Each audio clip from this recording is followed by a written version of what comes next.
No, I'm not having it. Everybody's a suspect today. It's a usual suspect. Title holder and still undefeated Gabriel El Capitan Maestre. How is that? And this gets done to him by a bunch of cowards at ringside that never took a punch in their life. I'm sick of it.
By Usual Suspect 6. Tap into all the shows. Real Conversations with KG. Is that right now? I'm at peace right now. You know, things get hectic as it gets closer to the fight. Okay. Do we got a fight? Yeah, I fight April 10th at the Prudential Center. Bullshitting on the Beltway with Supreme Beast Boxing. And now the co is the main event. So that's the way I look at it. That's my philosophy. Trill Thursdays and Usual Suspect Sundays with hard hits. I'm talking about it's really just about stacking this money, man. Getting on these singles, staying positive, you know what I'm saying? Putting it in their face by any means. Tales from the B-side with KG and TD. Needed to fill out additional paperwork to clarify. Yes, we did. Yes, we did. That is the paperwork that you see there. And Okay. open mic featuring you. You know, that was a close fight. You know, he got dropped a couple times, but I thought We do not care. wow. It's a Usual Suspect. Hey, what it do? What it do? What it do? What it do? What it do? What it do, man? It is your boy 5039, man. We back in the building. Usual Suspect Sunday, man. Shouts out to the entire boxing community. You understand me? Shouts out to everybody in the chat. You understand? I hope everybody is having a great Sunday, man. Hope everybody's having a good Sunday, man. Smash the like button, subscribe, all that good stuff, man. How y'all doing today? How y'all doing today, man? We have had good boxing. Good boxing, man. Good boxing over this weekend, man. And we not done. Back to back.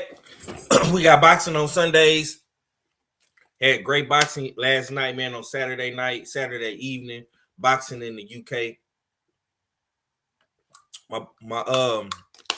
My predictions was wrong, chat. My predictions was wrong. We definitely gonna have to eat crow.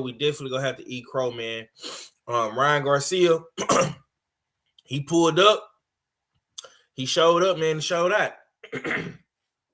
He showed up and he showed out, man. So, I ain't no hater by any means, man. I just don't fuck with Ryan Garcia. You know what I'm saying? I don't like the shit that he say and the shit he has done. But, he's a champion now at 147. Boxing has gotten what they wanted. The politics in boxing have gotten what they want. And they wanted Ryan Garcia to become a champion. It is what it is. It is what it is. Salute to the chat. Salute to my boy BJ Brian Johnson. Yes, indeed, boxing. My lovely sister Queen Shawa is in the building. Salute to you. You know what I'm saying? Barrios just didn't. He just did not have nothing for Ryan Garcia, man. I am man. I'm just so disappointed, man. I'm so disappointed in Barrios, man. Barrios had nothing for Ryan Garcia at all, bro. He came in with Ryan Garcia's old trainer, and the fight just did not go the way that I thought it was gonna go, man. Barrios just has not been looking the same, man. Like the 140 Barrios and the 147 Barrios, he just have not looked the same at 147.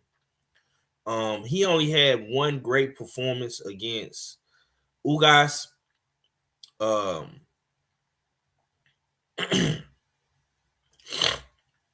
this is why I believe Ryan went after Barrios, because he didn't have to fight Barrios, but he chose Barrios for a reason. They wanted to fight Barrios for a reason, man. This was all calculated, strategic, and to their favor. You know what I'm saying? This is what the politics wanted. This is what Golden Boy wanted. This is what Silly Man in the Booger Belt Commission wanted. This is what they wanted.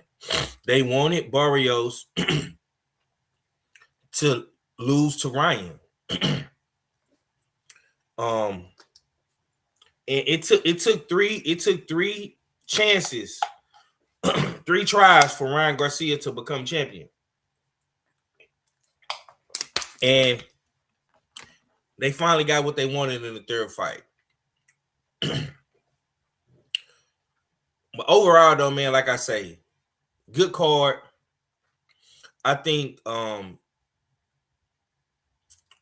ring card in New York was a little bit better than this one overall. Frank Martin, he underperformed. Frank Martin underperformed, right? Also, Gary Russell didn't look all that great.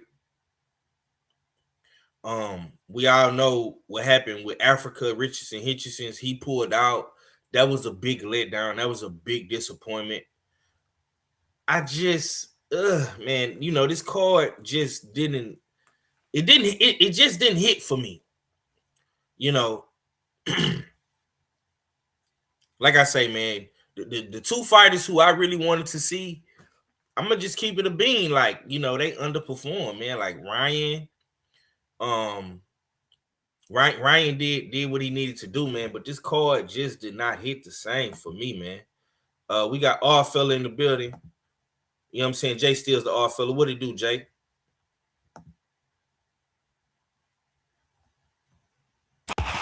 And what to do? What you saying? What a Guan is your favorite? Yeah, your most hater odd fella. Pull up as usual. Suspect Sundays. Smash that like button. Share that stream. Damn right, it's usual suspect ting. In the dig, salute to everybody pulling up in the chat. Salute to the usual suspect six. Y'all know what it is. Make sure y'all tap in the usual suspect6.com. We got, of course, the updated leaderboards for the US 6 fight pool. Of course, we got some more ongoing fights. We got some nice fights on tonight that we definitely gonna be cooking on. But yeah, salute to everybody up in the fight pool. Salute to everybody up in the fight pool chat. That's been, I mean, that's been definitely percolating in the last minute. But y'all know what it is. Ready to cook, five. Ready to cook. Okay. Talk to me about the card overall, man. Which fight was you mostly impressed with? Did this card hit the same as the ring card? You know what I'm saying? Just give me your overall thoughts, man. If you was to rank this card, A through D or one to 10, how did you feel about it? It was a solid, I would say 7.8 maybe. I mean, it was real solid. Um, I didn't much care for the main event. Main event to some might have been exciting, but to me, I found it somewhat drab. I was highly disappointed in Barrios's performance. Highly. Um, it, he was supposed to be the low hanging fruit of the division. Low hanging five. Barrios was literally he was lying on the ground for Ryan Garcia to pick up. I mean, so in that case, I wasn't entertained and I wasn't pleased with seeing the knighting of a so-called yeah, I mean, of a so-called king, of a so-called champion. The other fights, highly entertained. Nahir Albright and Frank Martin.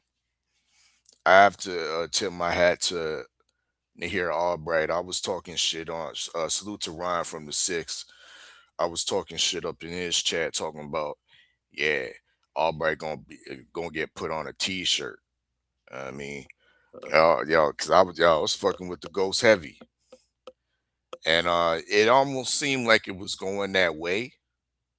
And then the Albright showed that grit, that dog, and start putting his punches together and almost had Frank out of there. I mean, so that was a very intriguing, exciting fight. But the best fight to me was actually a fight that started a little slow. Started more so like into a little chess match between Gary Antoine Russell and Andy Hierocca. That was my favorite fight of the night. Unfortunately, in my opinion, I felt it was a robbery, straight, simple, and plain. I mean, I think Andy Hierocca beat the brakes off of Antoine Russell. He did. There was no point in that fight where I felt Andy Hierocca was about to get packed up. There was at least two moments in the fight where I thought Gary Russell was about to get packed up. But yet and still, they gave him the fight unanimously. They didn't even respect Andy Hierocca's work. They didn't respect his jab early on, and they damn sure didn't respect the vicious body attack that should have been credited for a knockdown. I still have yet to see the replay of the first knockdown that they called a low blow. You know what I mean? So that could have been wrong. The referee's ruling with regards to giving a warning.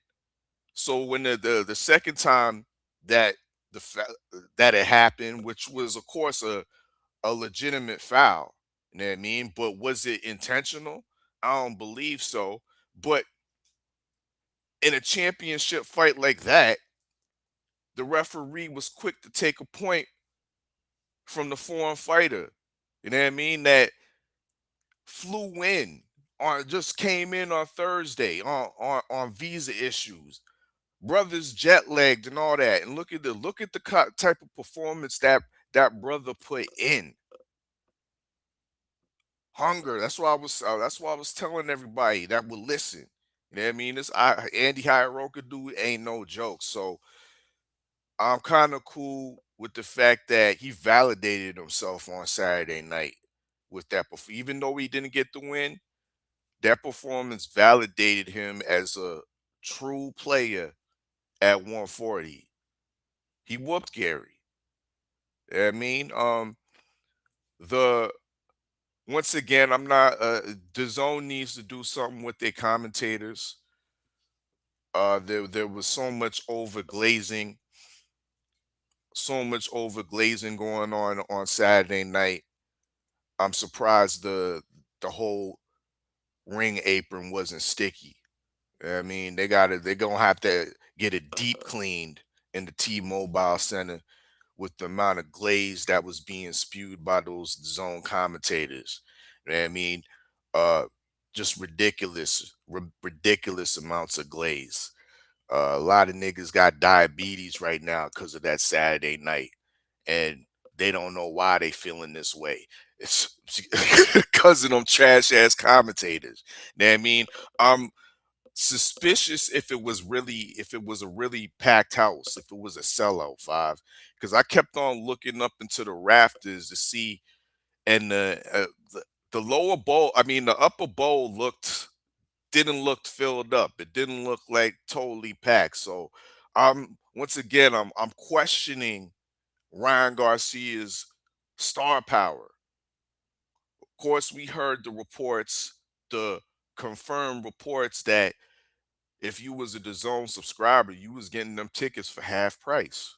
You could be on the flow for about $300 to $400, right? So I'm kind of questioning what I saw. You know what I mean? What I saw in the building and what I saw in that ring. You know what I mean? Especially with Ryan Garcia, you had and salute to Shakur. There was Hey, some hold it down, Art. salute to Shakur. There was some points where I was like, yo, what is this guy talking about? You know what I mean? Because I definitely didn't agree with him siding with Gary Russell Jr. Acting like, yeah, he winning the fight easy. No, he ain't, brother. But salute to him for being the only person I've heard in boxing, only person that I've heard in boxing question whether Ryan Garcia was tested or not.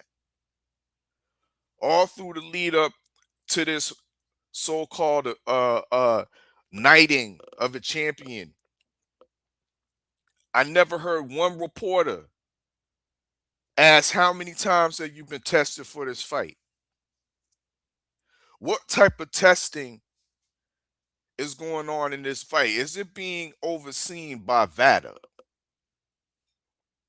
How long have you been registered and enrolled in the clean boxing program since you are fighting and challenging for a WBC belt? I've never heard none of those questions, right? Until I heard Shakur last night with the rest of the team, Chris Mannix and whatnot, and I think Michael Cappinger, and he questioned, was Vada taken in this fight? Great question. Allegedly it was. Allegedly it was, and we're gonna see the results coming soon. But once again, salute to him for actually putting out that question because the glaze is so sticky.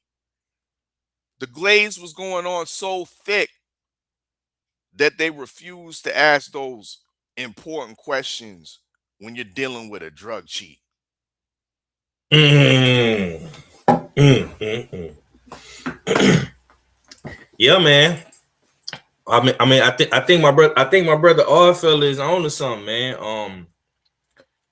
You know, I've been hearing all this, shady talk towards Shakur, but Shakur stood on business.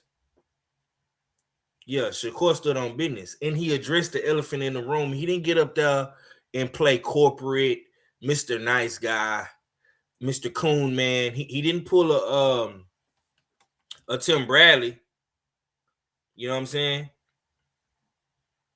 He didn't do that. He didn't do that. So with all that being said, man, these are some of the things that we're gonna have to talk about today. Like I say, man, Ryan Garcia just changed the game. The boxing politics have won. They wanted Ryan Garcia to become a champion on last night, and it happened. Cool. Now that your man is a champion and y'all finally got what y'all want, will the champion do champion-like things? We need to know. These are things that we need to know. What's going on with the chat? I see the homie KP from KC, the Dirt Gang in the building. Let's see who else we got up in here. Yeah, that fight pool chat definitely be popping. It definitely be popping. My boy CB Sports in the building. What it do, homie? What it do? Yeah, subscribe, smash the like button. The homie say, bruh, they made sure not to ask that.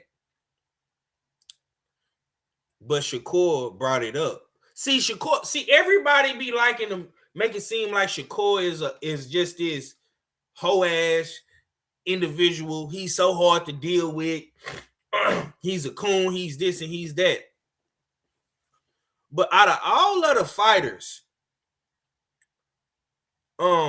in boxing with a big platform, a big voice, who stood in the pocket more and who kept it more real when Ryan Garcia was having all this drug talk going on, all this shit about the PEDs?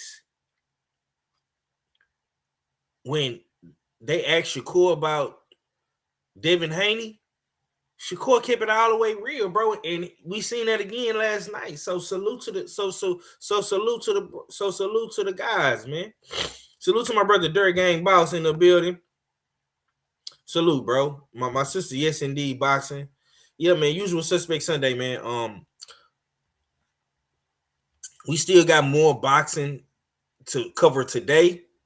So, like I say, the focus point of this show is really gonna be Ryan, and some more, breaking news topics that we got to talk about. And of course, we're gonna talk about the fight with Shields and Cruz Dezern.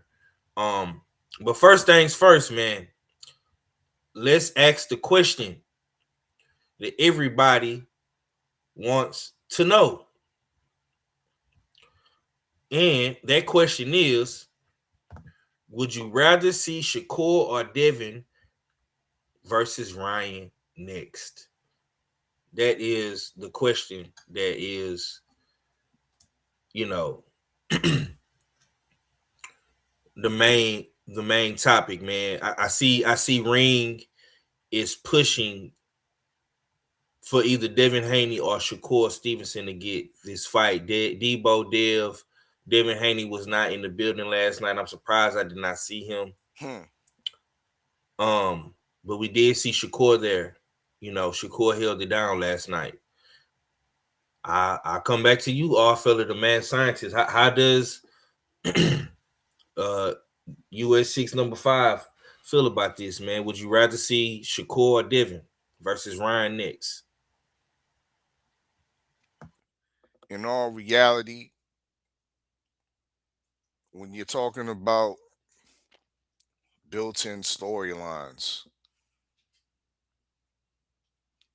when you're talking about historical matters between the two fighters involved, when you're talking about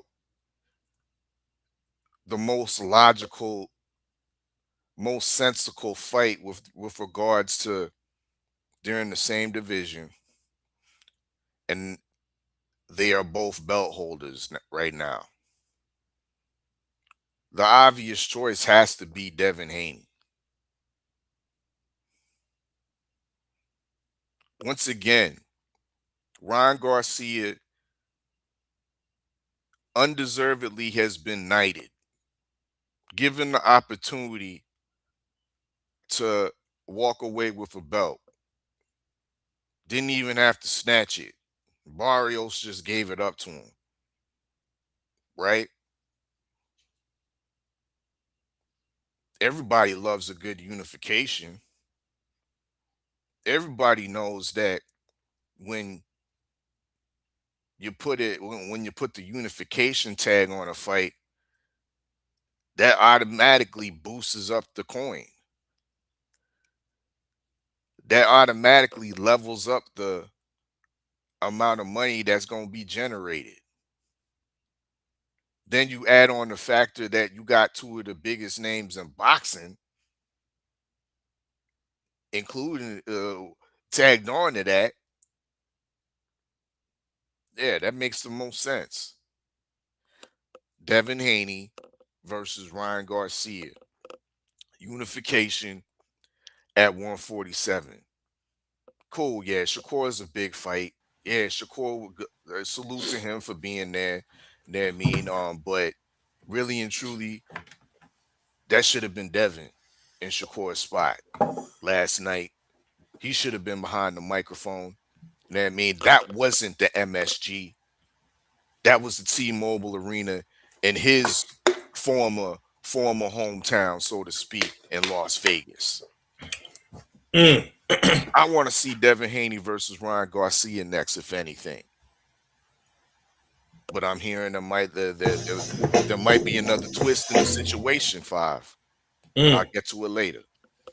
Okay. What was Devin Haney?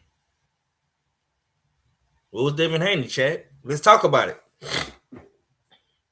Has Devin Haney been put on ice? And when I say ice, I'm not talking about Border Patrol. I'm not talking about the Trump administration. What was Devin Haney? We need to see Devin Haney. This is your division, sir. Why did Devin Haney not show up? You got Ryan Garcia in post-fight interviews talking about the boy got PTSD. PTSD.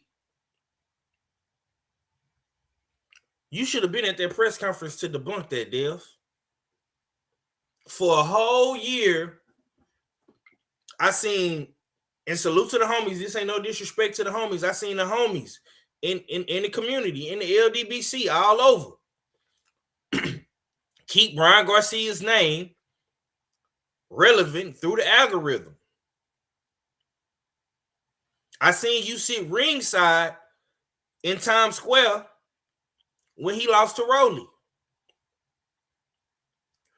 I seen you pull up to the Shakur Stevenson fight, but you don't pull up to the Ryan Garcia fight. Like I say, these is all legitimate, valid questions. This is not hate. I don't want nobody to feel like I'm hating on nobody. I'm not hating on Devin. I'm not hating on DHP. I'm not hating on none of those guys. These are just questions that need to be answered. That's it. That's all. The homie Forge say Haney or Rolly rematch. Lord only knows. Hearn said Catterall is Haney's mandatory, so I'm not sure what's going on with that. I told y'all he will be frozen out for 2 of the champions. Ryan is game. You see, Eddie Hearn is in a very, very strange position. Pause. Because now Eddie Hearn will have to either make the best fights or eventually keep getting outplayed by the politics. Yeah. So Eddie Hearn can keep playing games with them belts. But, oh my, the truth is definitely coming to the light. The chickens are coming home to roost for you, Eddie. Now, let me say this. Let me answer this question. Would you rather see Shakur or Devin versus Ryan next? It's very, very simple, chat. And I'm going to talk more about this because I keep hearing, you know, Dev's got a list, the list. Everybody is going off for the list. Well, majority of those fighters on Devin Haney's list is not in his weight class. So that tells me that Devin is either trying to get guys to come to his weight or he's going to move up in weight, right? But you have a very, very lucrative and big money fight on the horizon with Ryan Garcia. This is what the politics wanted. This is what Turk Al-Sheikh wanted. This is what Silly Mind wanted. This is what Oscar wanted. This is what all of the big dogs in politics wanted this fight last night, chat. It's very, very simple. We all know what we saw in the first fight with Dev and Ryan. Either way, how you view it, if you count the Osterine, if you don't count the PEDs, that's on you. I'm never going to give a cheater credit for anything when it comes to sports. So I would love to see Devin Haney fight Ryan Garcia in the rematch. Shakur Stevenson is cool, but big boy, you got your own work down there at 140. You got your own work at 140 that you can handle. We just heard all fellas speak on it. Gary Antoine Russell. By the way, where the fuck is Richardson Hitchens? Where is he at? 147 is Devin Haney's division. That's where he's a champion at. Ryan Garcia is a champion at 147. Shakur Stevenson is not at 147, chat. I'm tired of, and I was listening to the brother Cadillac Red talk about this last night backstage. We can't give Shakur Stevenson a catchweight pass when we just was giving Devin Haney criticism for fighting at a catchweight. I can't do that.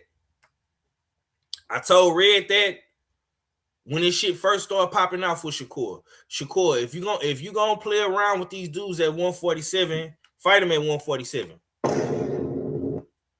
Fight him at 147, bro. Fuck all this catchweight shit. If the big money fights is at 147, gang, you got to move up to 147.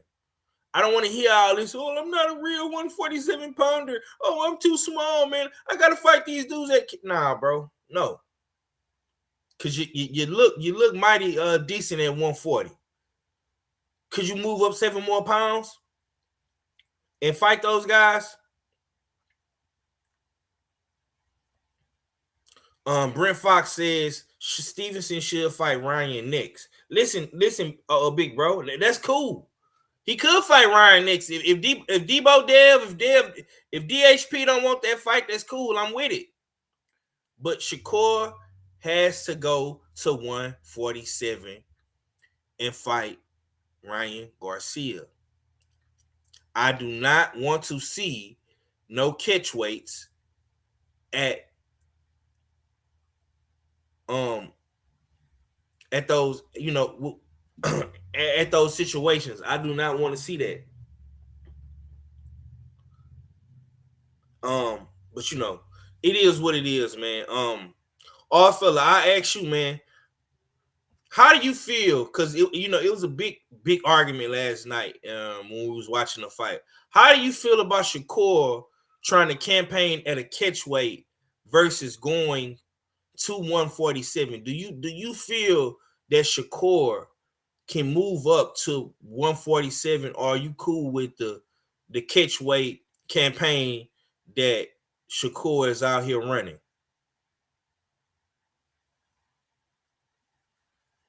You on mute, brother. My bad, my bad. My mouse wasn't working. Pause. I wasn't no, I really don't got no problem with that. You know what I mean? Because I don't believe it's gonna be a long-term campaign, so to speak. I think Shakur recognizes at this point in time with his body, maybe he's not a full-fledged welterweight. Maybe after going up to 140 and performing the way he did against Tio, he feels maybe that's the limit right now. That's the ceiling at this point. So going up maybe 4 more pounds in a catch weight would be the safest for him to do so against a guy that's been campaigning at 147 for over a year now. So that's somewhat of a safeguard for Shakur, and I don't really mind that. Okay, let's head over to foreign territories. The new signee of Zuffa has just came out with a tweet. He was in attendance last night, and he said, "Congratulations, champ. See you later this year. Make sure you keep my belt warm." Could you possibly be interested in seeing Conor Benn versus Ryan Garcia? Is if Debo Dev don't want to smoke or the rematch with Ryan, because I don't know what Dev's next moves is going to be.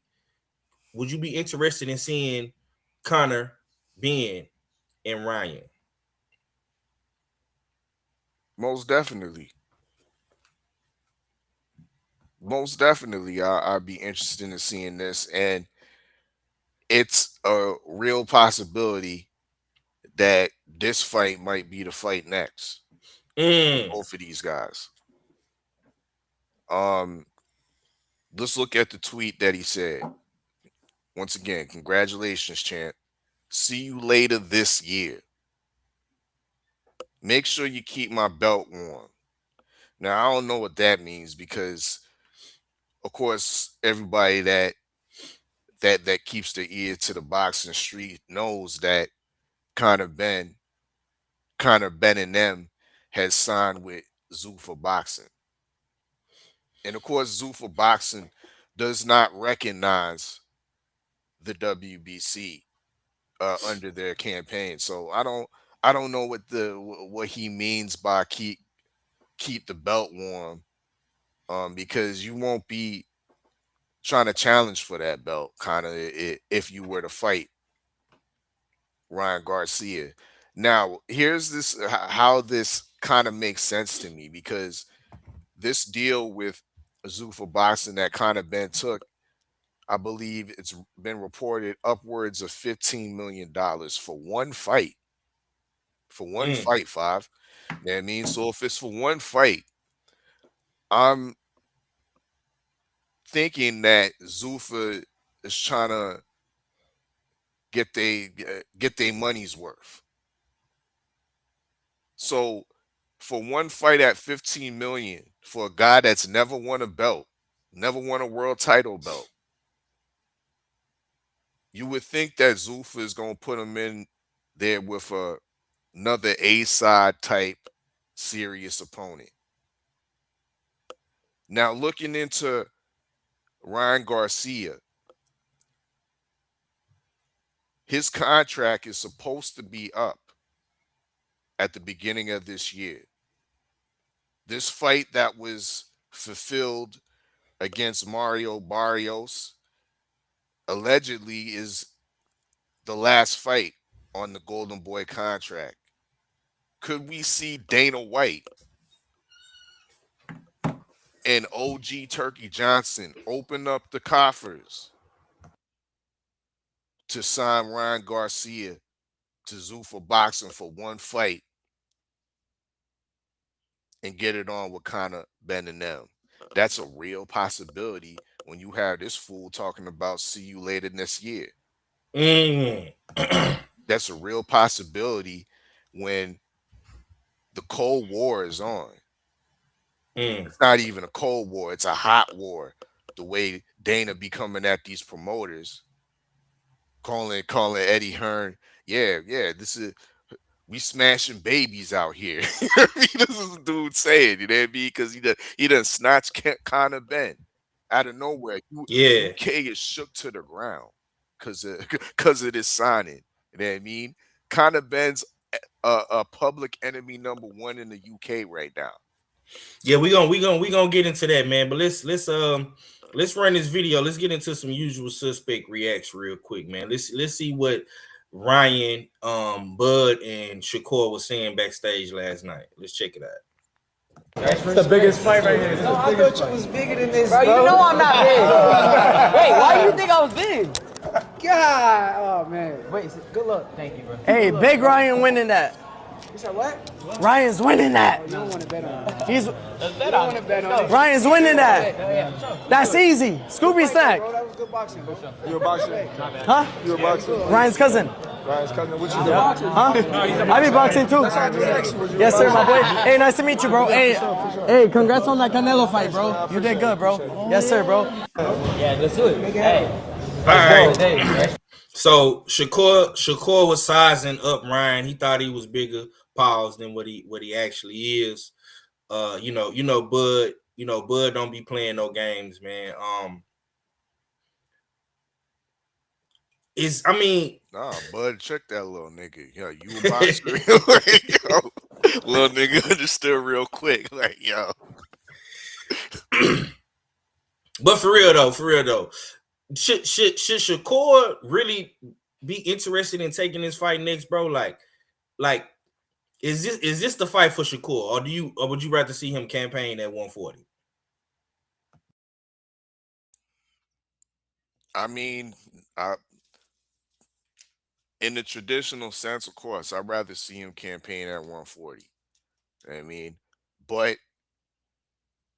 in the business sense, if I'm on Team Shakur, Ryan Garcia represents a bigger bag that you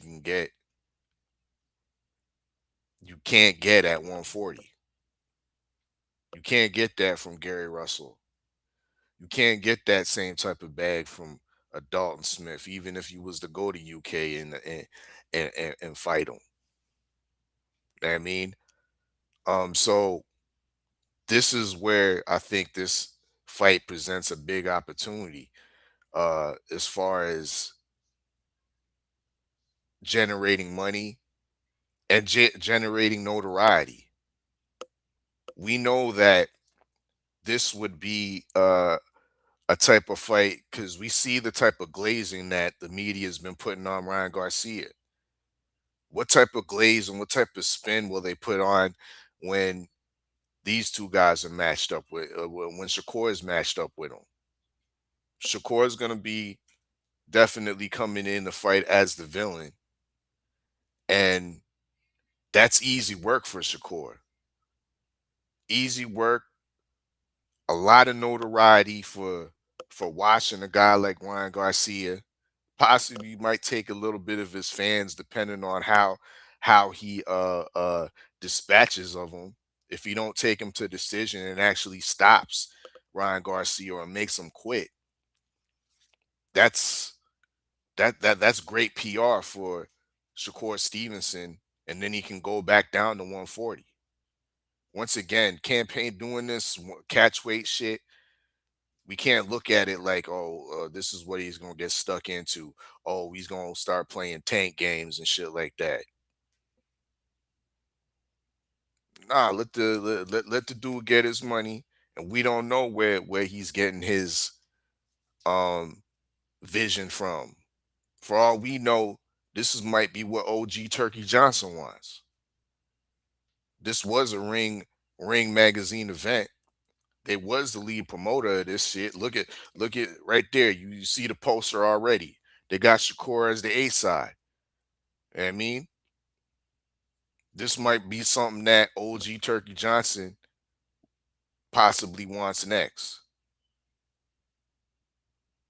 So it goes down to what the supreme ruler says in the States.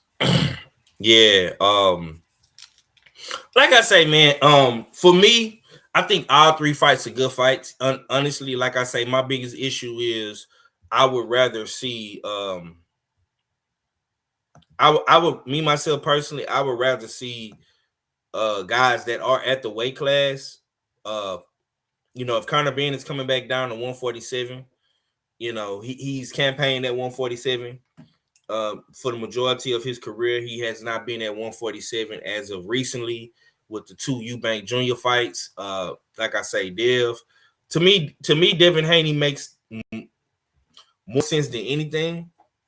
But like I say, I don't know what Devin Haney's next move is. They're kind of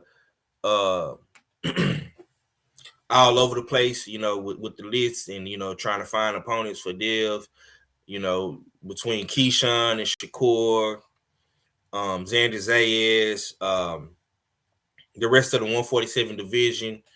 Like I say, I don't really know what Devin Haney's next move is because, the list is so wide in range between 140 to 154. So, and I believe Tank Davis is on the list too, and he campaigns at the smaller weight. So, I know Dev does want the big fights, and I feel like Ryan Garcia is a big fight for Dev. Can't nobody tell me different, man. That fight makes all the sense in the world, man. But we will talk more about that in later dates, man. But I do want to ask you all, fella, and I'll give my take on it real quick, man. Did Frank Martin underperform or did Albright show up, man? This is Frank Martin's second fight back since his loss to Tank Davis. He's campaigning at a new weight class. He looked great in the Bartholomew fight. Put Bartholomew on a t-shirt. And Nabrir Albright, man, Wu is just one of those guys, man, that just makes everybody look average. You know what I'm saying? He the only guy that clearly, I think, beat him and give him a run for his money was Keyshawn, but Keyshawn got that fight overturned because of his drug, situation with the marijuana in Texas. To me, man, I'm gonna say this, man. I'm gonna say this. I think Frank Martin underperformed, man. I was disappointed in Frank Martin, man. I think this was a great opportunity for Frank Martin to come in and really show his skill set, man. But man, he could not really establish a real rhythm in that with Albright, man. Albright just his timing, he's awkward. You know what I'm saying? He's throwing these crazy looping punches, these looping hooks. He's throwing them from weird angles. He caught Frank Martin in the 10th round, hurt Frank Martin, almost knocked Frank Martin down, possibly could have stopped him. I was listening to to the family in the backstage, man, that they got real excited watching the Bray Albright, man. And I want to see Albright again, man. Possibly in in a rematch for Frank Martin, man. Frank Martin gonna have to come out and clean this shit up. But also, I ask you, man, did Frank Martin underperform or did Albright just show up? I don't necessarily think Martin underperformed. I think we underestimated Nahir Albright. At least I did. I didn't think much of Nahir Albright much more than a gatekeeper type. Last night he showed he's more than a gatekeeper.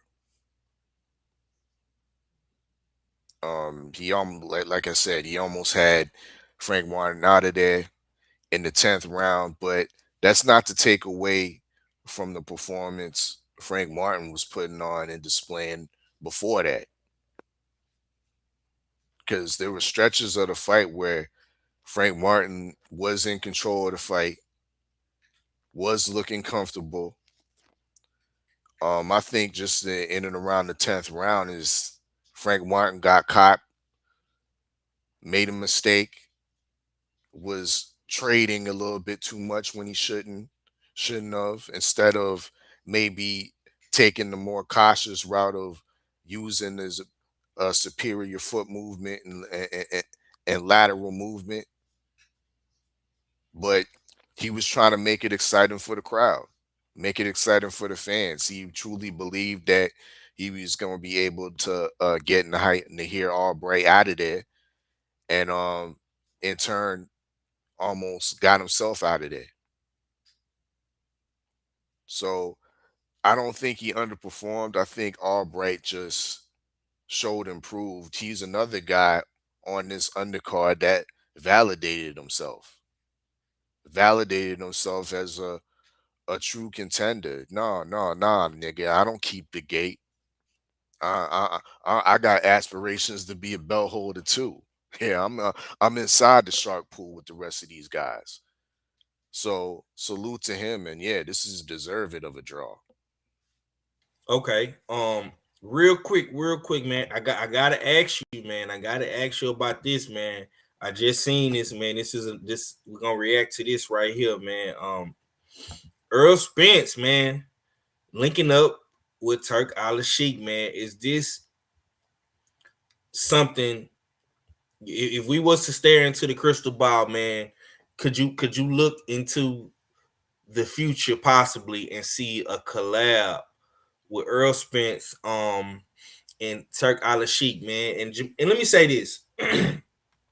Salute to Earl Spence, man. See, this is why Earl Spence keeps winning, man. Earl Spence is at the right place at the right time. He's always at the right place at the right time. I recently seen Jamel Charlo's interview on Cigar Talk with Najee. Salute to Najee. Charlo was kind of in his feelings about certain things, not going his way and whatnot. But Charlo, bro, you're not on the scene like that, fam. You're not making it your business to pull up and politic. Earl Spence is on the scene, man. Like, and he's living. I don't want to make it seem like I'm turning Earl Spence down or dumbing him down, man. But he's living vicariously through Frank Martin. You know what I'm saying? Because he still is the promoter for Frank Martin. Maybe, Charlo, if you would have used your Lions only promotions to sign some of these fighters in Houston, nigga, if you would have used your platform to push other people, maybe you could have been doing the same thing. Because just like Earl Spence found Frank Martin, Earl Spence had other fighters on the man down team. Why you didn't do that? Why you didn't sign some of these guys in the Southeast and Southwest Texas region. Earl Spence did. So don't get mad when you see Earl Spence getting all the love and the recognition out here, nigga. Yeah, don't get mad when you see Earl Spence getting in the ring with Fundora. You want to know why Earl is getting in the ring with Fundora? Because he's pulling up. He ain't sitting in his mansion comfortable and cool and content. Now he's pulling up. He's networking. He's politicking. He's shaking hands with the guys at the PBC. He's shaking hands with Turk Al-Sheikh. Oh, fella, what's your thoughts on this, man? Could you possibly see Earl Spence doing some things with Ring? Most definitely. This seems a little bit premature from, of course, from this still shot, but we can take some definitely some information from this still shot you have up. Now, before we do that, let me say that I saw a video clip of it, the Big Fish and Connor Ben in passing. And Connor Ben was all of a sudden turned fan mode. You know what I mean? So happy to see Errol Spence. Asked him, was saying, yeah, I'm glad that you're coming back and whatnot. But Errol Spence responded, he didn't all the way confirm that he was coming back. He said, he pretty much said that, yeah, I'm thinking about it type shit. You in the dig? So even though that we've heard plenty of credible reports that he's returning against Tim Tszyu, right? But so it was weird to me that he wouldn't confirm that with Conor Ben, like, yeah, I'm back May or April or whenever, you know what I mean? So maybe there is something going on in the background. Maybe that isn't all the way sold up.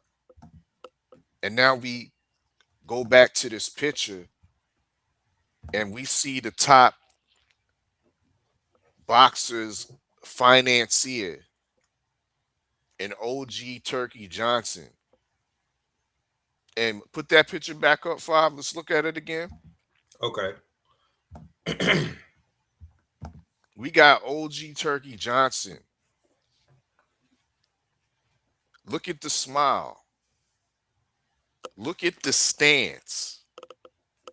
Errol Spence ain't even standing up for his excellency. His excellency is standing before him to recognize Errol Spence. To let Errol Spence know, man, I want to do business with you, brother. And not only that, fella, let's really put this shit into perspective. Wasn't this a PBC collaboration last night with Turk Al-Sheikh? It was. So, is it safe to say that Turk Al-Sheikh is in business with the PBC? They are. So I don't want to hear all this bitch ass crying and complaining. I don't want to hear that, bro. Charlo, get your bitch ass up and stop whining, bro. You need to be out here, fam. All these dudes is out here getting it, homie. Yeah, you made millions, homie, but let me tell you this, and I'm so pissed off at you, bro. I can't hold this back no more, bro. How is it that Earl Spence Jr., a nigga that ain't even fought at 154, is on the scene, looking clean, shaking hands, and politicking with guys when you sitting in Houston not doing a motherfucking thing? Nah, bro. Nah, homie. Boots on the grind, man. Boots on the grind, bro. No. That's not it, man. Cause if Earl Spence can get his ass up and leave the ranch, leave Jamaica, leave vacation, leave the kids at home, leave wifey at home, you can do the same thing too, nigga. What makes you any more different? This was a PBC Ring Magazine collab with DAZN. So that tells me that PBC can get their own time slot over there. Golden Boy, who's by the way not even signed exclusively to DAZN anymore. Golden Boy Fighters was on the card. Shouts out to the little homie Josh Edwards out there, SWAT out Southwest, out of A-Leaf. You understand me? Yeah. Yeah, shout out to the Canadian, Colatino, the cul-de-sac mullet, you know what I mean? Put on for Northwest Canada. Salute, bro. Boys is out here getting to it, homie. This is the Turk Al-Sheikh era, and I was saying this shit Friday, bro. We are in our golden era, bro. This is 80s prime era, bro. All these fights can get cracking. It's no excuse. Money is not an issue. Dates, networking is not an issue, gang. It's not. Yeah, the PBC still got their own little shit going on Amazon. Cool, no problem. We gonna support it. But guess what, man? Turk Al-Sheikh got this shit cracking in America. Oh man, Turk Al-Sheikh, man. All he do is put all the cards in Riyadh, man. He steady putting the fights in the Middle East, man. Man, cap. The first two cards of Turk Al-Sheikh has been where, all fella? New York, big city of dreams. The first two cards of 2026 have been in America. The first one was in New York. The second one in Las Vegas. A PBC. Turk Al-Sheikh is so cold with this shit, bro. PBC. He put PBC and Golden Boy on the same card and made the Golden Boy fighters fight the PBC fighters. He had a matchroom fighter, and we finna talk about this right here. He had a matchroom fighter fighting a Golden Boy fighter. And you got the nerve to be sitting on the interview, whining, crying, and complaining, talking about, I'm in these dudes' DMs, man. I'm in these dudes' DMs, man. Ain't nobody responding to me. Get your motherfucking ass off the phone and get in these buildings, just like Earl Spence is doing, just like Shakur Stevenson is doing, just like all these guys. Your biggest op was at the motherfucking fight, nigga. Terrence Crawford. Pull up and talk shit to him. Pull up and talk shit to Earl Spence. Pull up and goddamn get a photo out with goddamn Turk, man. Pull Turk to the side. Pull up on the Cubans and Sam Watson and them boys, man. I seen Sam Watson last night. I seen Marcus. I seen Brandon. I seen the Watson family up there doing what they do. Where was you, bro?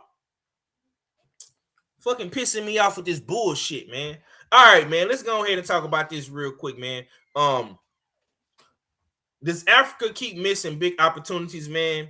And do you think he should move up to 147? Let me say this, man. I'm really getting sick of him. Like, I'm so tired of Richardson Hitchenson's, man. I be trying to give New York a pass, man, because I love New York, man. I love the culture. I love everything about New York, man. But guys like Africa, man, he just makes it so difficult to be a fan of him, bro. Another big opportunity missed. We probably won't see Africa for some time. He missed out on the first ring card, and now he's missed out on a second ring card. Turkey probably will be, you know, taking some of the talent to Riyadh season again, and Riyadh. What's your thoughts, Art? Does Africa keep missing big opportunities? How do you feel, or how did you feel when you heard Africa was out of the co-main event? Might I add, he pulled out.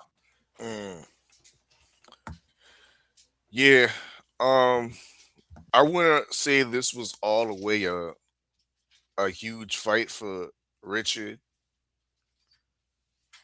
but in culmination to the fact that he was supposed to fight Jermaine Ortiz in New York in front of a sold out crowd at the MSG, wasn't able to do that. Then you want another big card in Las Vegas as the co-main event against a guy that I perceived would have been tailor-made, a tailor-made style for Richardson Hitchens. But you pulled out of that. I mean, so this was very disappointing when I heard the news, because it, for one, it impacted the fight pool card. And in my opinion, I was banking on those 3 points, 5. Nah, facts. I was banking on them. You know, to me, that was an easy 3 points. that would have made a nigga break even with that crow, man. You know what I'm saying? Yo, bro, I've been eating a lot of crow, and I don't know, by Monday I might be in the hospital, my nigga. You know what I mean? Hold on, all fella. Hold on. All fella, address this, man. Cause the homies say, come on, 5. Everybody call in sick at one point. He ain't lying though. He ain't lying though. But that's calling in sick to your corporate job. I mean, to your regular job. When you're talking about being an IBF champion, Brent, you got to play by the rules. You gotta abide by the policy of the IBF. And Richardson Bitchins has been bitching about the IBF policy for the last couple fights now. Oh, I can't. Well, if you can't make the weight, or you can't rehydrate the way you want to after the weigh-in, you need to drop the belt, nigga. You ain't qualified to hold that IBF strap. This is, once again, this is the second time. You know what I mean? Okay, you can't make the weight. Well, you know what he should have done? He should have rehydrated the way he wanted to then.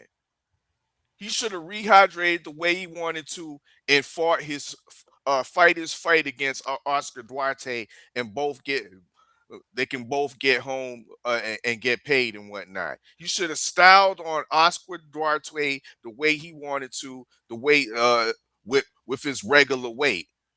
Drop the belt. Vacate the belt, my nigga. That's all you need to do.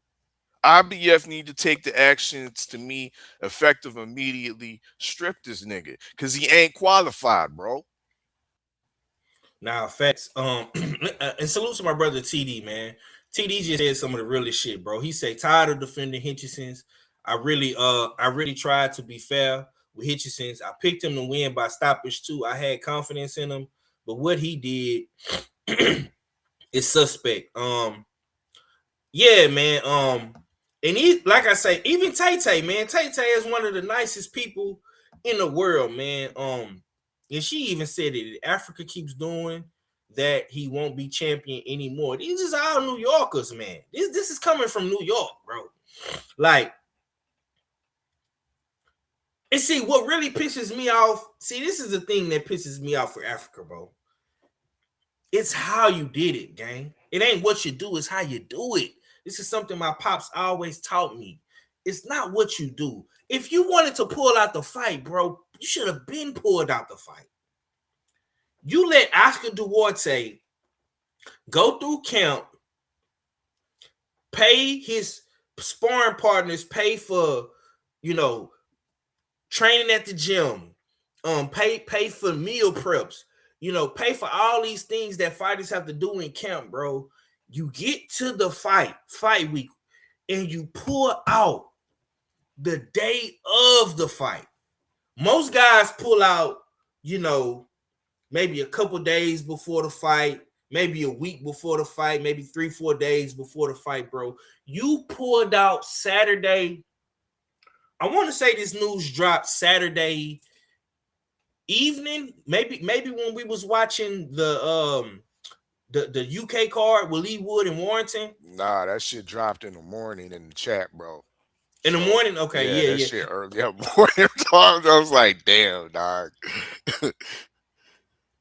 Yeah, bro. It's still bad because you did it the day of the fight, and that tells me that, and like you were saying, bro, that you was having problems with this rehydration. You went through all of the steps, from going through camp, making weight, and you get to the fight. You know what I'm saying? You go to the weigh-in, you make weight. You go to the weigh-in, you show up to the weigh-in and make weight. And the day of, when it's time to do the rehydration weigh-in, you pull out the fight. Gang. Stop playing games at 140 and go to 147. Stop wasting people's time. Take your ass to 147 and get the smoke where the smoke is brewing at, where the smoke is at. You got Devin Haney. You got Lewis Crocker. Oh, by the way, Lewis Crocker is a matchroom fighter. Go to 147, man, and stop playing these games. Give yourself the grace of the extra 7 pounds that you get, plus the extra 10 pounds that you get, and come in at 157 and fight, bro. If 140 is that hard for you to make, and you having problems rehydrating past the 150-pound limit with the IBF at 140, bro, just go to 147 and fucking stop wasting everybody's time. You fucked over Oscar Duarte, man. You had this man come in from Mexico, bro, and the man couldn't even get paid. It's nasty work, bro. It's nasty. You got it, man. I'm not giving Africa no more passes, bro. I'm sorry. I can't, man. When dudes like BFTB and 78 and Red and all of the big bros, the homies, when they start roasting your motherfucking ass and calling you black ass popo, I'm not gonna say motherfucking thing. I'm not gonna say motherfucking thing. Phil, how do you feel about, real quick before we get off this? How do you feel about Africa going to 147? Is that the division that he should be in? Should he stop, quote unquote, being a weight bully? Do you feel like he's been a weight bully, or should he just go to 147 with the rest of the bigger guys? I believe so. I do believe he definitely needs to drop the belt, the IBF belt, because one thing we saw that he can make weight. He made the 140 limit. You just can't make IBF's policies with the rehydration. I think it's 15 pounds more. So 155. Maybe he wants to weigh 165. Well, he can do that with the other belt, with the other sanctioning bodies. So maybe he can go the other route and stay at 140, but just target other sanctioning body champions.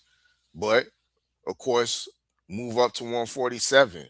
But after this non-showing, I don't believe he deserves immediate title shot at one of the current belt holders, whether it's Rolly Romero, whether it's Ryan Garcia, Betty Crocker, or Debo Dev. I don't believe he should get that shot. 2 times in a row, we've seen pullouts or your fights get canceled, bro.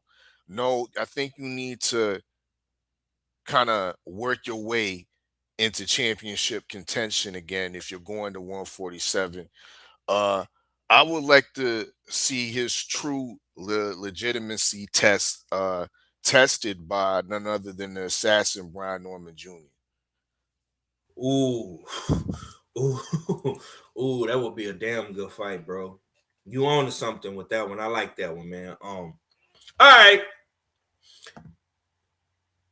I gotta ask Captain Zuffa about this, man. Connor the Zuffa, man. Where is the loyalty, man? Okay, man. Let's check out this video real quick, and we're gonna get into it, man. Germany, he's one of my heroes, by the way. He's like Miguel Co's, just the G. He had said to me, I said, so like, you're like my hero. He's gone, why am I your hero? I was like, you're just my favorite fighter. He's gone, and he pulled me aside and then had a word with me, and he said, the belts, you know, it mean nothing. You want to make sure, and he has like this voice when he talks, you want to make sure the best decision you make is the decision you made for the best interest of your kids. That's your legacy. Your legacy is your kids. And when I look back in 10, 15 years time and go, I made the right decision for my kids and my family. Yes, I do. And I'm stand on that. That's my job, is to give my kids a better life than I had, which was a pretty good life. To open doors for my kids, to, you know, I want my kids to be sweet. Another Conor Benn will come along. Another fighter will come along.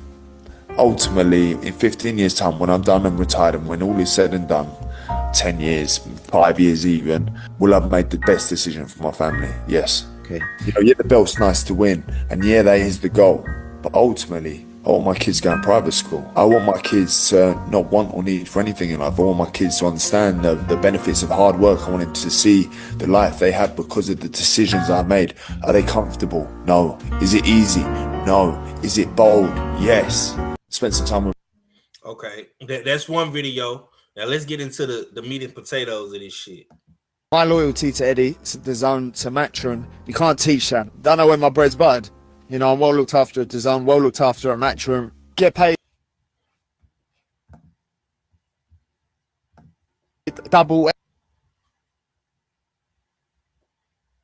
elsewhere, and if that can even happen, get paid double elsewhere. In an old interview when Conor Benn was talking loyalty, saying he'd never leave Matchroom, and respect that. Loyalty matters, but fighters get one career, bruv, one prime, no second chances. Things change, business changes, people grow. It's only fair that we ask ourselves, if it was the other way round, would a promoter not make the best move for their company? This ain't personal, it's timing, it's securing your future. Here's what he said back then. You know, I'm grateful for the way they've stuck by me throughout this. I'm grateful for the way they've supported me. And I know where my bread's buttered. You know, I'm well looked after at DAZN, well looked after at Matchroom. My loyalty would still stand with Matchroom. You know, I've just literally extended my contract. The grass is never greener. What matters to me is the way they've stuck by me. Eddie taking a beating for the past year. DAZN, Matchroom taking a beating, you know, as much as I have as well on social. So, you know, I look at that and I go, Joe, someone who can fight my corner, when really they didn't have to. You know, loyalty goes so far with me. You know, I hope I see my career through with every single one that's in my career now. I hope I see my career through with every single person that's in my career now. Without Matchroom, without DAZN, without Eddie, Frank, Tony, Charlie, Lee, like the list goes on. My loyalty. All right, man. The reason why I played this video, like I say, man, I wanted to put things into perspective and add real substance to this cook, man. Connor being a Zuffa, man. Now all fella has been, these takes all fella has been given on Zuffa is aging like fine wine, man. I'm always give my brother credit, man, because he was one of the first people on board with Zuffa. He liked what Zuffa was bringing to the table and what they were doing. I'm gonna say this, man. Where's the loyalty, right? We all know Conor Benn has had a very, very tricky career, need I say, with the PED scandal, with Eddie Hearn, you know, And see, this is the thing with me. The loyalty, man. Eddie built Conor Ben from the ground up, bro. Say what you want to say about Eddie. I know some people don't like Eddie. You know, some people may love Eddie, but unlike these guys in America, like a Boots Ennis, or I see Eddie. He's promoting Shakur. Eddie. Listen. Let me say this too. Them guys who Eddie built up in the UK, like a Conor Ben, like an Anthony Joshua, like a Josh Kelly. These are Eddie's day one guys. You know what I'm saying? And particularly Conor Ben, man, he really stood in the paint for Conor Ben when it was real tricky for Conor Ben, man. We really didn't know what was gonna happen next with Conor Ben. Not only did he do that, bro, he put Conor in a position to really level up with the two Eubank fights. Now, I know people is gonna say, Fella might even say, "Oh man, but that was Turkey Al-Sheikh, man." But yeah, man, but Eddie was right there, building him back up to get to that point, to get the Eubank Junior's fights. You know what I'm saying? Both fights where he lost, in the second fight he won. But it's obvious, man, that Conor Ben, his loyalty is with his family, with his kids, and Zuffa apparently, man, is giving him life-changing generational wealth, man, to put his kids in a better situation. Fella, man, the floor is yours, man. Conor being the Zuffa, man, where is the loyalty? I ain't mad at it. You know what I mean? Because the same niggas that are claiming loyalty, right? The same people that are saying, where is the loyalty? Are the same folks that will sit here day after day and clown AJ's lifetime contract.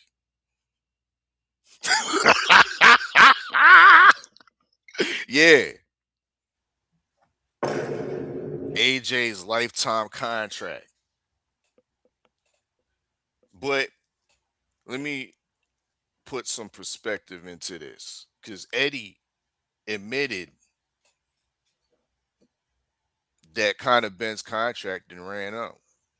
Eddie admitted that it's his fault. He fell asleep at the wheel.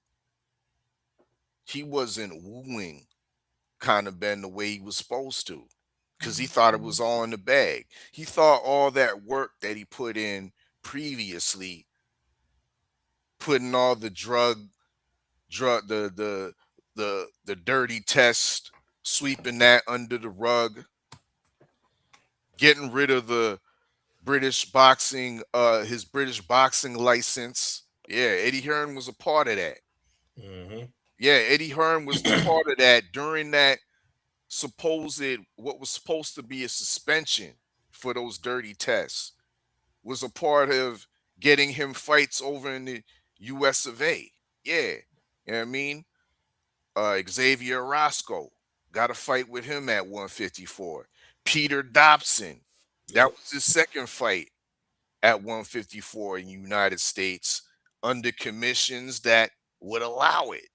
Eddie went and sought and found these commissions that would let this dirty ass motherfucker that tested positive for clomiphene get fights. Eddie thought that was all he needed to do. Eddie start talking about, man, I was bankrolling this guy's funds. I was breaking him off some dollars when he was down and out. He thought that was all. You know what I mean? He thought he had that AJ contract sold up without the signature. But he didn't. Because you want to say, guys like the Odd Fella was saying, whoa, Turkey Al-Sheikh, OG Turkey Johnson put together that fight. Because he did. put together the first one. He's the one that wanted to see that bullshit. We only wanted to see it during COVID season 5. We was allowing it. We was saying, yeah, you know what I mean? COVID season was a bad time. And this is when this fight was transpiring. Then that shit went dead after Connor's failed drug test. But who was the one that brought it back? It was OG Turkey Johnson that wanted to see that fight. And the first fight was so good, he wanted to see it again. And still put it under the Ring Riyadh season banner. The belt that they fought for was the Fatal Fury belt. That's actually a beautiful belt. I mean, when I sit back and look at it, that's a beautiful belt. That's what they fought, was OG Turkey Johnson shit. He put that shit together. 65,000 people up in the stadium at Tottenham Stadium. That wasn't no matchroom ting. Conor Ben turned into a full superstar out of his dad, Nigel Ben's shadow. Both of these sons removed themselves from their greater father's shadows. Those nights right there. That wasn't Eddie Hearn. He was involved in it, yes. He played his part. But for Conor Ben's biggest moments, it was boxing biggest financier, 5. And that was OG Turkey Johnson that put that shit together. And that was OG Turkey Johnson that was whispering in Conor Ben and them's ears talking about, hey, man, you see how New York's feeling you. He came over to New York, you know what I mean, and start running the shit. You saw him, you saw the clip. Conor Ben with the buzz cut was a different man. He was a different boy. Now we got the blonde hair. TD done took him out to the Bronx hair salon and bleached his hair and shit. Now he thinking he the man. Now he up in the soaking up niggas like Rolly Romero. You know what I mean? Doing gallivanting, doing what he want to do. In New York City, nobody checking him. MSG, 20,000 people. Center of attention, Conor Ben. He was feeling that. He can't get that shit. He can't get that shit in London. Don't matter if there's 80,000 in Wembley. It's a different feeling when 20,000 people are looking at Conor Ben in the MSG. It's a different feeling when 20,000 people are looking at you at the T-Mobile in Las Vegas. He wants a piece of that. And when old Dana White came knocking with that 15 M's, he said, yes, please. Yes, please. Mr. Dana White that took guys that we never would have thought of or heard of and made them into stars. Who the fuck was Conor McGregor before he came to the UFC? Who the fuck is that guy? Yeah, that's who he was. Dana know what to do with these foreign motherfuckers that have charisma. And Conor Ben, one thing he does, he has a little bit of charisma. He's the new British bad boy. The new public enemy of the UK. And Dana and Turkey got a big bag to market him. And they just gave him $15 million. So let's see who they're going to put him in there with next. Because it's going to be somebody of A-side status, in my opinion, for the cost, for the money that they gave him. Once again, a guy that ain't been once a champion. They gave that motherfucker a lot of money. Ain't no loyalty in this shit. Because when you claim loyalty, on the other end, niggas are claiming you a slave. Land the plane.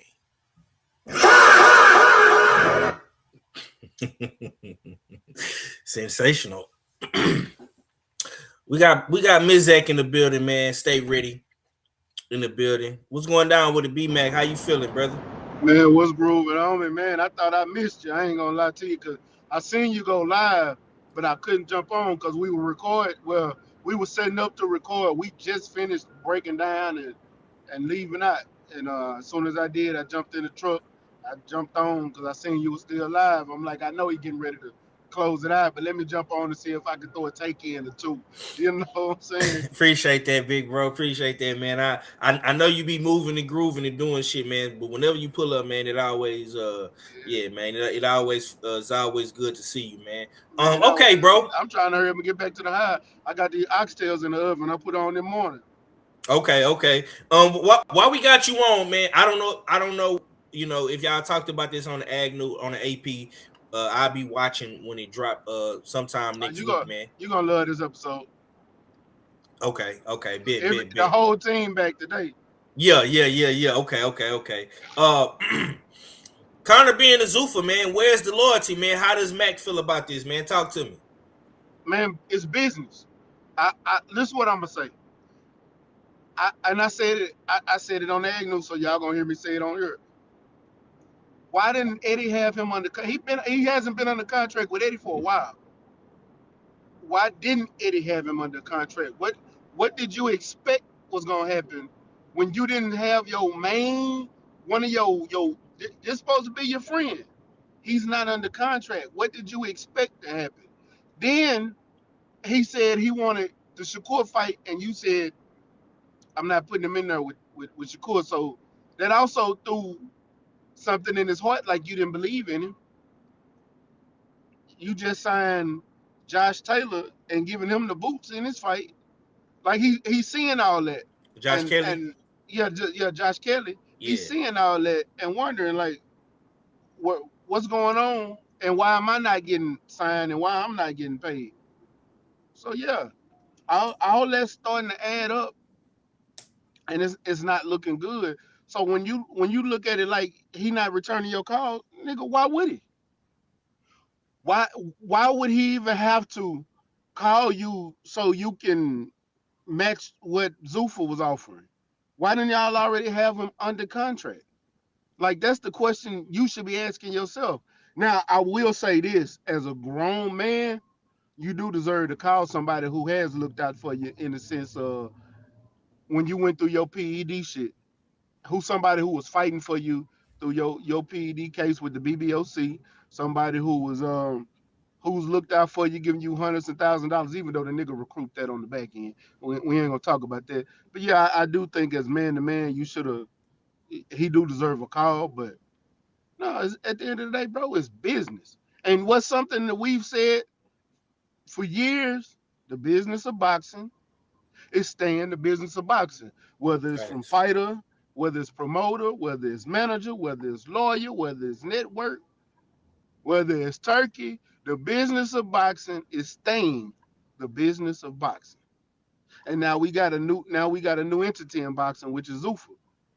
And the only objective I got with the whole signing shit was that was a big ass contract from an entity who said boxers make too much money, but you just overpaid for this fighter.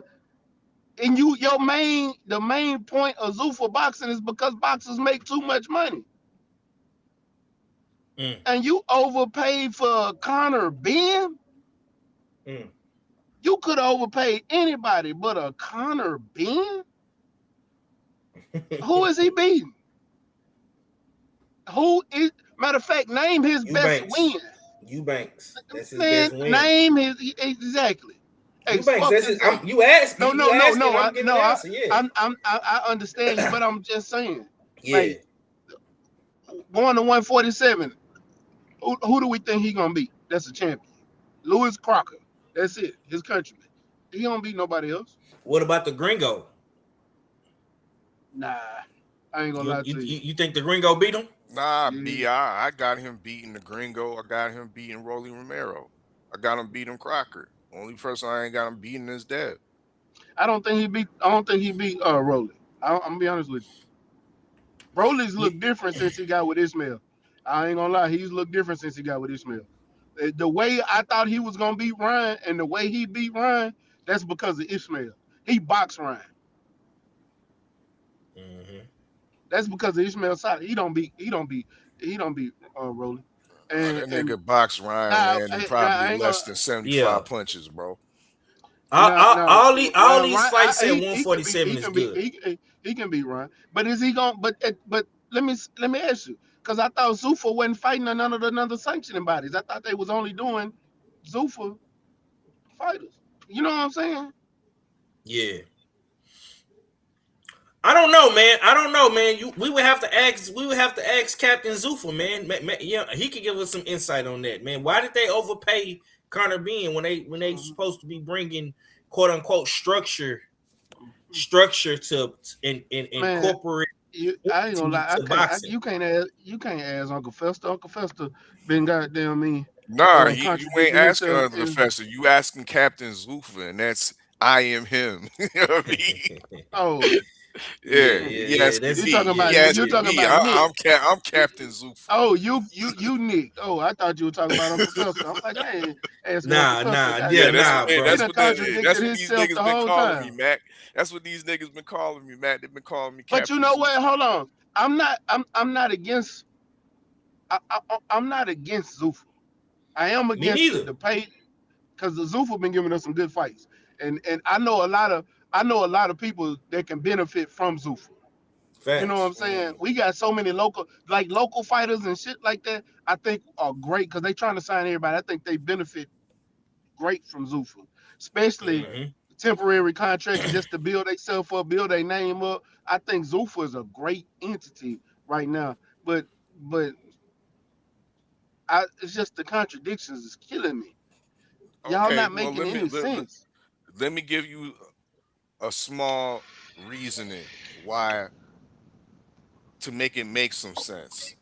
Okay, so those of y'all that have followed my Zuffa philosophies, I've always said that Zuffa boxing for one is going to be for the middle class. It's building up the middle class of boxing. But that's not Facts. all they're Yeah. gonna have. They're gonna have two tiers of Zuffa, y'all. And the super tier of Zuffa is what we saw when Dana White had their inaugural grand opening fight with Canelo and Crawford. So with this signing of Conor Ben for 15 million for one fight, what it suggests to me is that they trying to build a super fight. A super fight that would be under the Zuffa brand on a say like a Netflix. So you saying On that a fight like trying to get him and Shakur Stevenson on Zuffa? Since correct. A Conor Ben versus Shakur, or a Conor Ben versus Ryan Garcia, who's allegedly becoming a free agent. no, he's a free agent. That was his last fight. That was according to his manager. His manager said that. So So yeah, that's a real but possibility when you see so the tweet that Five put up earlier on in the show saying see you later next year, later so this year, so right? he's a free agency, but he still owe Golden Boy money. So let's say he's still probably the next two fights he's still gonna have to pay Golden Boy, but he's out of contract with Golden Boy. Mm-hmm. Yeah, Golden Boy would just take a percentage. yeah, You like know what they I'm did saying? Floyd, like they did Floyd. Mm-hmm. So once again, like I said, there's gonna be two tiers. We see the tiers where we see the Z1, Z2s at the Apex Theater, and then we gonna see the super tier of the super fights. You don't actually think that Dana White and Turkey Johnson paid 15 M's for Conor Ben to fight at the Apex? Nah, they're gonna do it at T-Mobile. They're gonna get the Nah, Sphere possibly and get another A-side opponent. That's what's gonna that happen. that's where I disagree because Conor Ben don't sell in America, so he gonna end up having to set those fights in England. That's the only way you're gonna get a big fight with Conor Ben. He does not sell in America at all. That Nobody that knows was him over here. stay ready. That remains to be seen. We see the It push doesn't. that Conor Ben. Do you see the push that Conor Ben's been doing with his whole American experience? That's why he over Hmm. here right now. He been He over here made a it. lot. He He been at did make every. a buzz. He did make a buzz over there in NYC. He been at the last 3 cards here in America. So And yeah, why is I that? get it. I get it. He's trying to build his name, but he don't have one yet. I call bullshit on that play. I think Conor Benn got a decent name. From what? From the two Eubank Junior fights, bro. Them two Don't Eubank nobody know, Junior but don't nobody know Eubanks. We're talking about. I'm global not talking about in England. Yes, that's what I'm saying. He has a globally, name. bro. And what I've been saying, stay ready. Who's the best American promoter that can make a British name blow up in the States? Who has the track record of doing that? Dana White. Hell no. That's UFC. That's not boxing. And UFC really don't. Yeah, but UFC is just a machine. It promotes itself. As soon as they have don't a fight, don't they don't already Zuffa promoted it. don't Zuffa boxing pretty much have the same format as the UFC? They're trying to, so they're setting it up, He but gonna it ain't just implement the got same. He gonna popularized yet. implement the same type of format and the same type of promotional schemes, the same type of plays that he's been successful with the UFC. He's gonna try to utilize it with Zuffa, and he's figuring out that he can't go all the way in with these salary caps as he has in the UFC because boxing is on another stratosphere. Right. But when it comes to the good things that he's been doing, getting these guys that I never heard of before and turning them into stars, where I know who they are, like a Colby Covington. Who the fuck is he without I know who UFC? Kobe Nobody, Covington like, is, you know what I mean? Guys like but that. we know who Like, Kobe and this Covington is just because of UFC. and I think this is what the Paramount deal, what Zuffa Boxing and what Dana White can bring to the table for Conor Benn that Eddie Hearn can't. Not only that, let's put it into perspective also. This is Dana White's official first year. This is his first official run in boxing. This year. We're only in February. We have had multiple Zuffa cards and we have had multiple Zuffa fighters turning over the flagship to Zuffa. Jay Apatow. We know Charles, Andy Ruiz, Charles Martin, Andy Ruiz, Conor Benn, bro. Jabba. Yeah, we seen NFL Jabba, bro. Seen So Dana White is slowly but surely turning a new leaf at Paramount and Zuffa. I gotta give a man credit what credit is due, bro. For you to have your first official year in boxing with Zuffa Boxing, bro, and we only are in February, bro, and for you to sign a guy like Conor Benn who's coming off the 2 fights with Eubanks, Conor Benn has a lot of motion right now. We did not, like I say, bro, we got to put it into perspective. We did not see Devin Haney in the ring with Shakur Stevenson. We saw Conor Benn in the ring with Shakur Stevenson. That matters. Conor Benn is everywhere where the cameras are at. He's in every interview. When them DAZN cameras is out, bro, Conor Benn is there. Now, is Conor Benn a Devin Haney or a Ryan Garcia or a Shakur Stevenson or a Boots Ennis or a Deontay Wilder or Earl Spence, Frank Martin type guy? No, he's not. But he does have motion, and I'm not going to not say that he don't bring nothing to the table. Also, Conor Benn is going to bring in a lot of new subscribers to Paramount in the UK and in Europe. He definitely is. Yeah. So especially Dana White, that market. Yeah, if they break into that UK market, bro, that's gonna put a big FU to Eddie Hearn. You know what I'm saying? So, like I say, man, I honestly, this is what I really think truly, bro. I think Conor Benn going to Zuffa and Dana White overpaying him, bro, is a big FU to Eddie Hearn. You know what I'm saying? And Dana White is showing Eddie Hearn anything that you can do, nigga, I can do this shit too, and I possibly can do it better than what you doing. That's what I think. You know what I'm saying? Um, salute to the chat, man. Salute to my boy Craig L. I seen my brother Big Joe. I seen my brother Cadillac Red. Red, where you at, man? Pull up on me. You in the chat, but you're not on the show, man. Nasty work from you, Cadillac Red. Nasty work. I don't want to hear no excuses from you, brother. But I'm Nigga, I glad you can pull up, you can pull up. yeah, but I'm glad you pulled up in the chat though and showed some love, man. All That right. nigga talk. That nigga talked a lot of shit last night, but he ain't come in to face the music today. Hit facts. All right, man. Real quick, man. Last question of the day, man. We're gonna get up out of here. Shields versus Cruz. Discern, man. Is all the antics a makeup for a good fight, man? We've seen the No, videos. We've seen um, the back and forth between Shields and Cruz, man. It seems like they were once cool.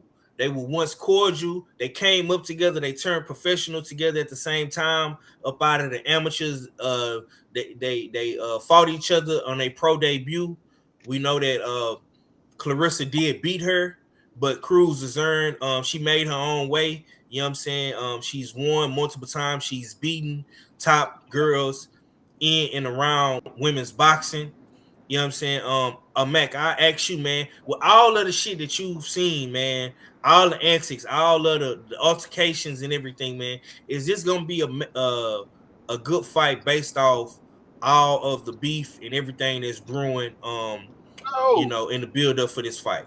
You say no? no. Okay, go ahead. The same thing gonna happen how we expect to happen. Nigga, nobody called for this motherfucking fight. Nobody wanted to see this shit to begin with. We thought the same thing that happened the first time y'all fought gonna happen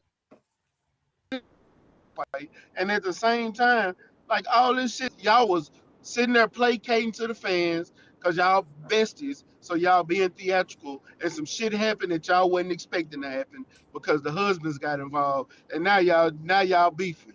Man, shut that shit up. Y'all, I don't give a damn if it's women or niggas.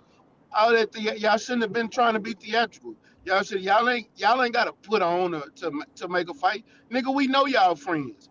Nigga, Clarissa, you done came out, walked this girl out damn near every one of her fights. And she been there at yours. We know y'all friends. Y'all didn't have to act like y'all was beefing just to make a fight. That shit weird to me. And I don't give a damn who it is. That shit weird. We've seen Okay. fighters be cool and nice to each other and still give us amazing fucking fights. Come on, Yeah. man. That shit weird, cuz. Okay. All fella, same question, man. Cruz versus Shields, man. Is all the antics a makeup for a good fight?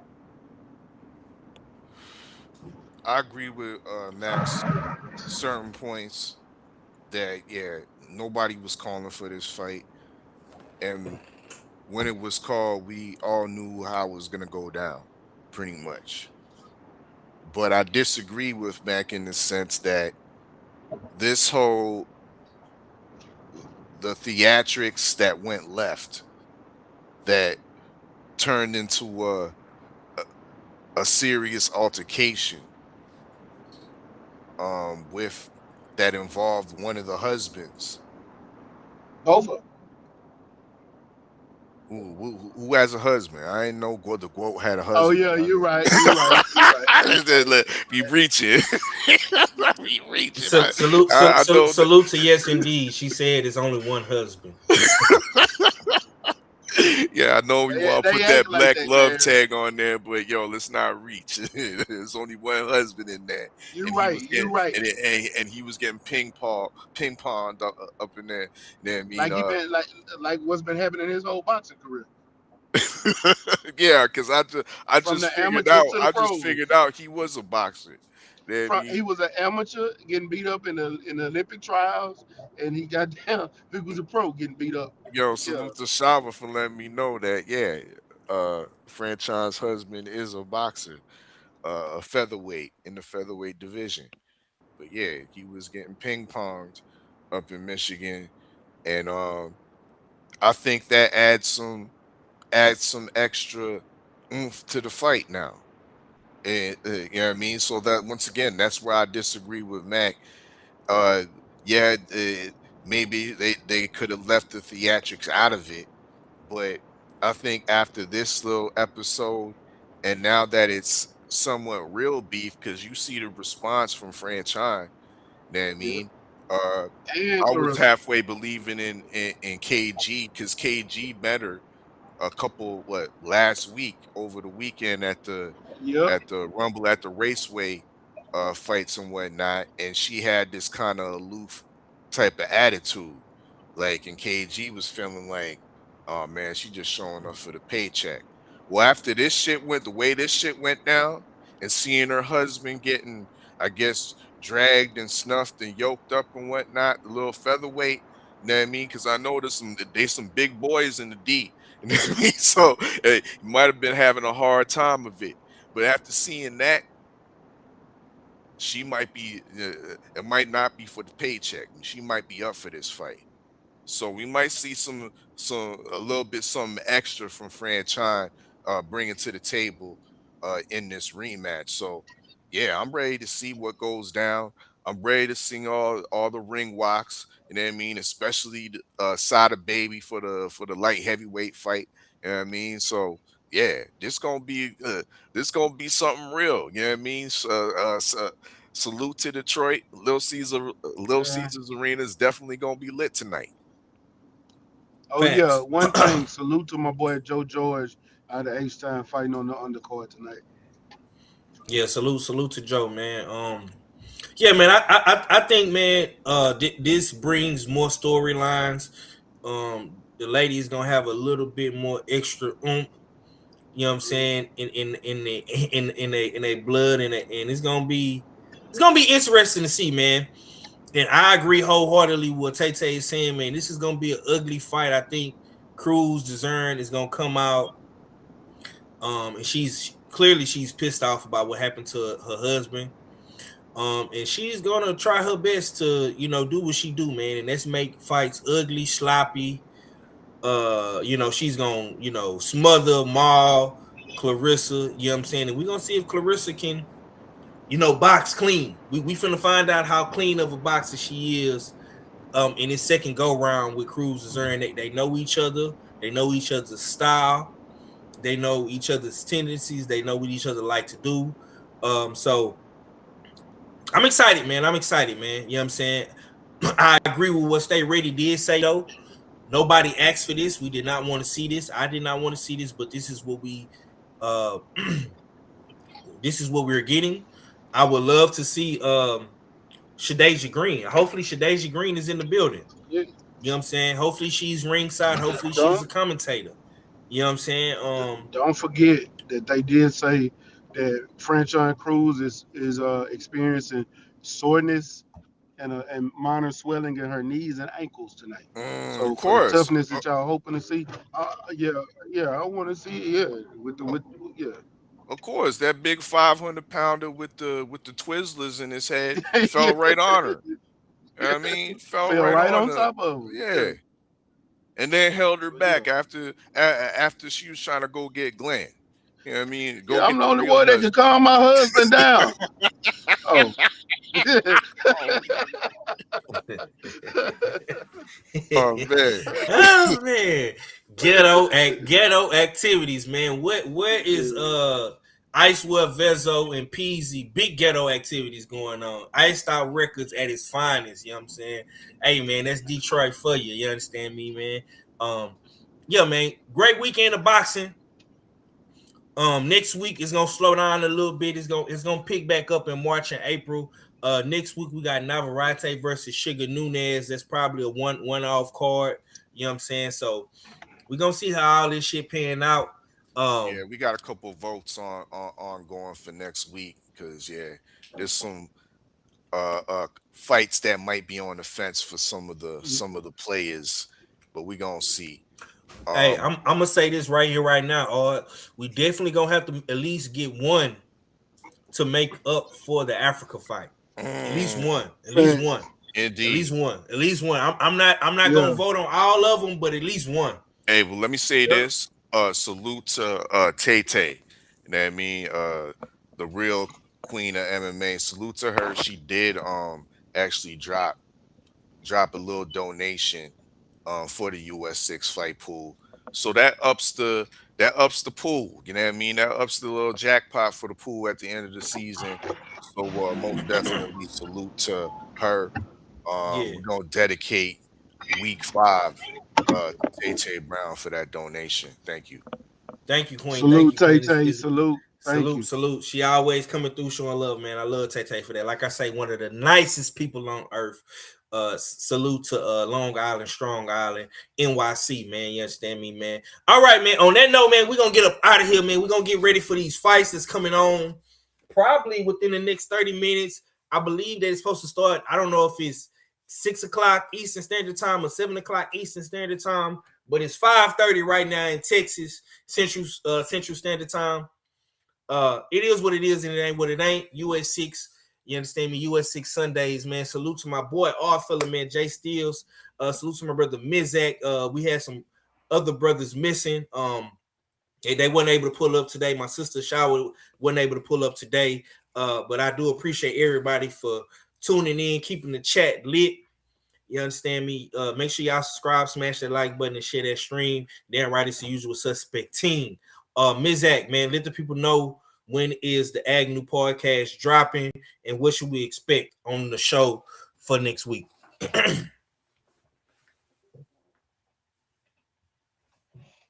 Mac, you're on mute. You're on mute, Brody. Matt, you're on mute. Should expect what y'all expect every Monday. Yeah, you can't hear me. I'm talking. I'm seeing my screen go up. Yeah, there you go. There you go. You back now. You expect back. what Go y'all ahead, bro. expect every Monday. It's gonna be a great show. Man, Monday, be prepared. Monday at 6.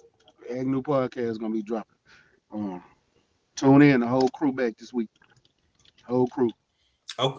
Okay. All for the closers out, bro. Indeed, another dope one.